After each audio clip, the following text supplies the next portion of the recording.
안녕하세요. 도끼 선생님입니다. 물가가 치솟는 시대, 서민 살기 정말 힘듭니다. 더 힘든 건 재테크죠. 현금을 들고 있어도 물가가 올라 자산이 마이너스가 되는 시대입니다. 돈의 가치가 하락하고 물가가 오르는 것을 인플레이션이라고 합니다. 오늘은 고물가 시대에 어떤 코인들이 유망한지 알아보도록 하겠습니다. 영상 시작 전 시바이누 단톡방에서는 최신 경제지표와 시바이누 속보도 제공하고 있으니 영상 하단 더보기에 나오는 카톡 링크를 통해 입장 신청이 가능합니다. 인플레이션이 왜 생길까요? 근본적인 원인은 화폐 가치 하락에 있습니다. 화폐 가치 하락은 화폐가 늘어나기 때문이죠. 예를 들어 10년 전 짜장면 값은 3,000원이었습니다. 이때의 한국의 총 통화량은 10경원이라고 가정해 보겠습니다. 그리고 10년이 지난 지금 통화량이 20경원이라고 해보겠습니다. 통화량이 2배가 늘었기 때문에 돈의 가치는 절반으로 줄어든 것이죠. 그러면 짜장면 값은 6,000원이 됩니다. 과거에 정부에서 마음대로 화폐를 찍어낼 수는 없었습니다. 정부에서 화폐를 새로 찍으려면 그만큼의 금을 추가로 국가금고에 보관을 해야 한다는 조약이 있었습니다. 이를 근본이제라고 합니다. 하지만 2차 세계대전이 장기화되면서 각 국가는 돈이 모자랐고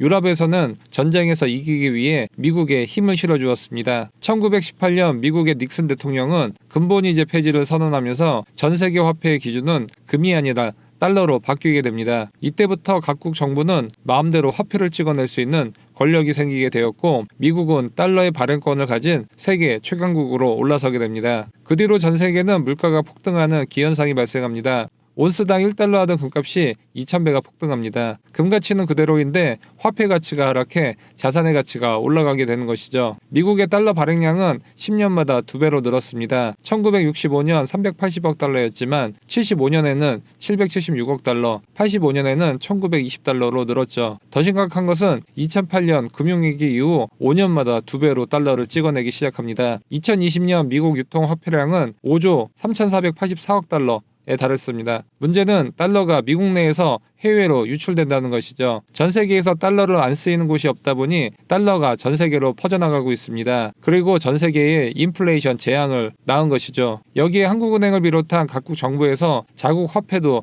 경쟁적으로 찍어내고 있습니다. 이제는 현금을 들고 있으면 자연스럽게 자산이 마이너스가 되는 시대가 돌아가기 시작한 것이죠. 이런 인플레이션 시대에는 금과 함께 좋은 투자처가 떠오르고 있습니다. 금은 보관에 어려움이 있지만 비트코인은 디지털에 보관할 수 있죠. 현재 상승세는 금과 비슷하게 올라가고 있습니다. 그런데 최근 상승세를 보면 비트코인이 더 탄력성이 좋은 것을 알 수 있는데요. 그 이유는 금은 스스로 가치 창출을 할 수 없는 천연 자원 중 하나입니다. 하지만 비트코인이라는 블록체인 위에 어플리케이션을 만들면 이용자들이 사용을 하고 가치를 만들어낼 수 있습니다. 이를 TVL이라고 하는데요. 비트코인 TVL이 올해 들어 폭등을 하고 있습니다. 작년까지만 하더라도 비트코인은 전송 속도도 느리고 수수료도 높아 이용자가 적었습니다. 하지만 스택스와 같은 비트코인 레이어2가 등장하면서 비트코인의 속도와 수수료가 큰 폭으로 개선이 되었고 웹3로 넘어오면서 비트코인의 한계는 없어지게 되었습니다. 시바이누도 레이어2 시바리움에 나오면서 이용자가 급증해 TVL이 올라가고 있죠. 비트코인이 금보다 가격이 더 잘 오르는 또 다른 이유는 4년마다 반감기가 있기 때문입니다. 반감기는 채굴 단가를 올리는 것을 말하는데 이 때문에 비트코인 가격은 4년마다 폭등을 하게 되었습니다. 이렇게 시간이 지날수록 가격이 올라가게 기획된 자산을 디플레이션 자산이라고 합니다. 시바이누 코인은 디플레이션 가치 상승을 위해 수수료로 들어온 시바이누를 일정량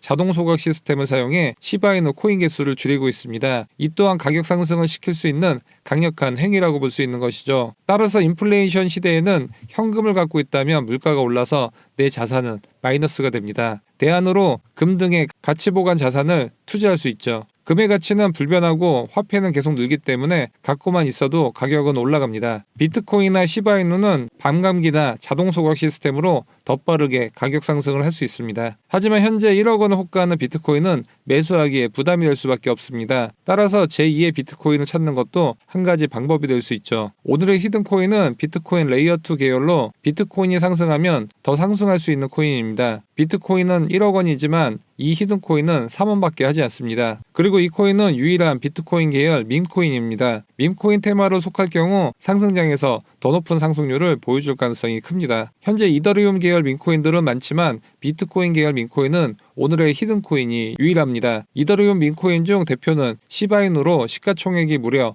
25조 원에 육박합니다. 하지만 오늘의 히든코인은 시가총액이 400억밖에 하지 않습니다. 따라서 앞으로 최소 수십 배 이상의 상승도 가능할 수 있죠. 코인을 투자할 때 반드시 체크해야 할 부분이 바로 유통공급 비율입니다. 최대 공급량 대비 얼마나 많은 코인이 이미 시장에 풀렸나입니다. 이 코인은 최대 공급량 비율이 100%입니다. 따라서 재단이 갖고 있는 물량이 거래소로 나와 매도를 할 경우 폭락할 위험이 없습니다. 반면 본크코인은 69%만 시장에 풀려 있고 밈코인은 단 16%만 풀려 있습니다. 언제든 대규모 물량이 나와 폭락해도 이상할 게 없죠. 지난달 수익코인은 락업 해제 물량이 대량으로 거래소로 투매로 나와 폭락을 했었습니다. 오늘의 급등 기대되는 비트 계열 밈코인 종목 정보 알고 싶으신 분들은 유튜브 영상 하단 더보기 클릭 후 카톡 링크 클릭 후 숫자 5번과 제2의 비트코인 메시지 남겨주시면 종목 안내 드리도록 하겠습니다. 좋아요와 구독하기 알람 설정을 해두시면 신규 영상을 빠르게 보실 수 있습니다. 시청해주셔서 감사합니다. 성공투자하세요.